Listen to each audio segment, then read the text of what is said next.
සමිඳුගේ ආත්මය නිශේන්ට ආවේශ වේ. මේක සිද්ධ වුණේ මිගමු පාරේ බඩල්ගම කියන පැත්තේ තියෙන ගෙදරකදී. මේ ගෙදරදී වුණ සිද්ධි පාදක කරගෙනයි මේ කතාව ලියලා තියෙන්නේ.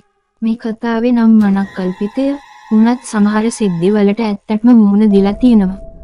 අම්මලාගෙන් වෙන් වුණා තමයි. ඒත් දිනුෂි මමයි අපේම ජීවිතයක් හදාගමු කියලා ගයක් හෙව්වා. හැම ගෙදරක්ම බැලුවත් ඒ හැම ගෙදරක්ම වැඩි ගාණක් ඉල්ලුවා. අපි දෙන්නා මේ කරේ මෝඩකමක්ද කියලා අන්තිමට හිතුණත් අන්තිමට අපිට කෝල් එකක් ආවා.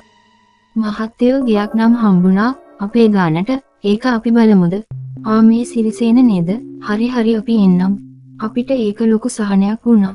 මොකද අපි ගෙවල් හොයලම හෙම්බත් වෙලා හිටියේ. අපි ගෙදර බලන්න යමු කියලා අපි දෙන්නා කතා වෙලා පහුවදාම පිටත් වුණා.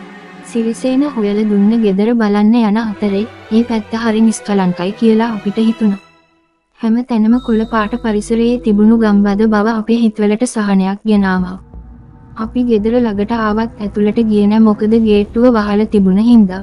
ඊට උඩු කොමාව. හරිම නිස්කලංකයි නේද මේ පැත්ත මම නම් කැමති හෙම්වත් වෙලා හිටිය දිනුෂි කියද්දි මට අමුත්තකුත් දැනුණා. මොකද ඒ වටේටම ගස් වලින් වැහිලා තිබ්බත් ගේ වටේටම තිබුණේ අදුරු ගතියක්. ඒ අදුරු ගතිය ඇතුලේ තනිකම කියන දේ හොදටම තිබුණා. ගේ ළඟටම ආව අපි ගේට්ටුව ඇරියා ලී වලින් හැඩ දාපු ගේට්ටුවක් කරාස් ගාන සද්දකින් ගේට්ටුව ඇරුණා. ගේට්ටුව ඇරෙනකොටම තනිකම පිරුණු සීතල හුලගක් මිදුල වටේටම තිබුණ කොළ ටික සරසර ගාලා ඔස්සගෙන අපේ ඇගේ වැදිගෙන ගියා. ඒක හරි අමුතු සිතලක්.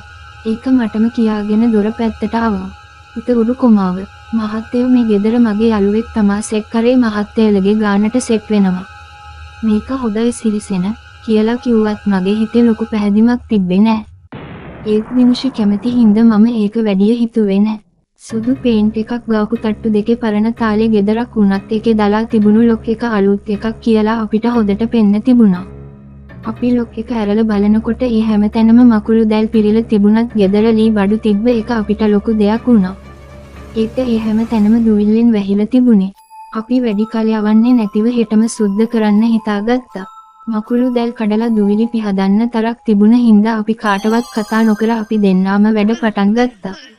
ඒතේ ගෙදර ඇතුලේ තිබ්බ අදුරු ගතිය හිතට අමුතු තනිකමක් බයක් දැනෙන්න ගත්තා. ඒතේ මොකක් හින්දද කියන එක මම දැනන් හිටියේ නෑ. කොහොම අස්කරන අතරේ මම උඩ තට්ටුව සුද්ධ කරන්න ගත්තා. ඒ අතර මට කාමරයක් දකින්න ලැබුණා අගුළු දාලා තියෙන. ඒ වගේම පල්ලෙහ තට්ටුවෙත් කාමරයක් අගුළු දාලා තියෙනවා කියලා මට මතක් වුණා. හැබැයි ඒ කමරේ එක බඩු පුරවල තිබුණත් මේක නිදන කමරයක් කියලායි හිතුනේ. දිනුෂි පල්ලෙහා තට්ටුවේ වැඩ කරන අතරේ මම මිටියකුත් හොයාගෙන දොරේ ඉබ්බ කඩලා දොර අරිනවත් එක්කම සීතල අතක් මගේ පිටෙන් තියෙනවා වගේ මට දැනුණා. මම ගැස්සිලා පිටිපස්ස හැරුණේ වෙන කරන්න දෙයක් නැති කමටයි හිතේ හැගීමටයි. ඒතේ දිනුෂි මැටියේ මම බය වුණ තරම් කියලා ඉන්න ගාවින් අත දාලා පපුවට තද කරන් ඉන්නකොට එයා මගේ බෙල්ල ගාවින් අත දාලා තදට මාව සිපගත්තා. තව ටික වෙලාවක් ඉන්න ඕනකම තිබ්බ. මැට්ටෝ වැඩ තියෙනව නේද කියලා ඉස්සරහට ගියා.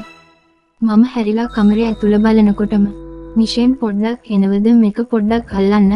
ඒත් ඒක ඇහුනේ මට යට තට්ටුවෙන් ඒ තුඩතට්ටුවේ හිටපු කෙනා මෙච්චර ඉක්මනට පල්ලෙහාට ගියේ කොහොමද කියලා හිතුණත් ඒ ගැන වැඩිය හිතන්නේ නැතුව හැකුව මදි නැද්ද කියලා ඇහුවත් ඔයාට පිස්සුද නිෂෙන් කියලා දිනුෂි ඇහුවත් මම හිතුවේ ඒ විහිළුවට කියලා. කොහම හරි අපි ගේ අස්කරලා අපේ බඩු ටිකත් ඇදගත්තා. ඒත් එක පැත්තක මරියතුමිය ඉන්න නෙක්ලස් එකක් දිනුෂිට හම්බෙලා තිබුණා. අපි බෞද්ධ වුණත් ඒ නෙක්ලස් එක අපි අරන් තිබ්බා. අපි පහන තියන්න හිතන් හිටිය තැනින්. ඒ දවස ඉවර වෙලා නිින්දට යනකොට රෑ 11ට වගේ වුණා. අපේ කමරේ විදිහට තොරගත්තේ අර වහලා තිබුණු කාමරේ මොකද ඒකේ ගොඩක් ඉඩත් එක පැත්තකින් අලුතෙන් හදපු ඇටැච් බාත්රූම් එකක් තිබ්බා. ඒත් මට දැනුණු ඒ අමුතු හැඟීම මට මේ කාමරෙන් වැඩිපුර දැනෙන්න ගත්තා මොකද ඒ කමරේ තිබ්බ මුළු වල තිබ්බ අදුරු ගතියක් වරණ මොස්තරයට දාලා තිබුණු ආරුක්කු හැඩතලක් ඒ গুপ্ত බවට හිතු වුණා. මේ බව මම දිනුෂිට කිව්වත් එයා හිතුවේ ඒවා මගේ හිතේ තියෙන දෙවල් කියලා. මොකද මම බයයි කියලා එයා දැනන් හිටියා. "ඔවා නිකන් මැට්ටෝ" කියාගෙන එයා මගේ ඇඟ උඩට ආවේ ඇදන් හිටියේ ස්කිනි එකේ පටිපාක්. කරන ගමන් අනිත් දවසේ උදේ නැගිටිනකොට දිනුෂගේ පිටේ තද නියපොතු පාරවල් තියෙනවා දැකලා මම මේ මොකද පිට ඇහුවත් ඔයගේ වැඩ තමා මේ කියාගෙන කුස්සියට ගියේ කන්න මොනවා හරි හදන්න කියලා. ඒත් මට මේක ප්‍රශ්නයක් වුණා මගේ අතේ නියපොතු වවලා තිබ්බේ නෑ මොකද හැම වෙලවෙම නියපොතු කන කෙනෙක්. එක පාරටම කුස්සිය පැත්තෙන් කැගහනව ඇහුණා ඒ එක්කම මම ඇදෙන් පැනලා ඒ පැත්තට යනකොට මියෙක්ට බය වෙලයි කැගහලා තිබුණේ ඌව එලවන්න කියලා කොස්ස අරන් හොයද්දි ඌ ස්ටෝරු කාමරේ ඇතුළට රිංගුවා. ඌව එලවන්න හිතන් කමරේ ඇතුළට ගියත් ඒ කමරේ අදුරු ගතියක් තිබුණා ඒත් එක්කම හුලගත් එක්ක කොළ හෙල්ලෙන සද්දේ ඇහෙන්න ගත්තා. ඒ එක්කම මම නැමිලා බලන්න හදනකොටම මට දැනුනේ කවුරු හරි මගේ දිහා බලන් මගේ පැත්තට එන අඩි සද්දයක් මම ඒ එක්කම පිටිපස්ස බැලුවත් කවුරුත් හිටියේ නෑ.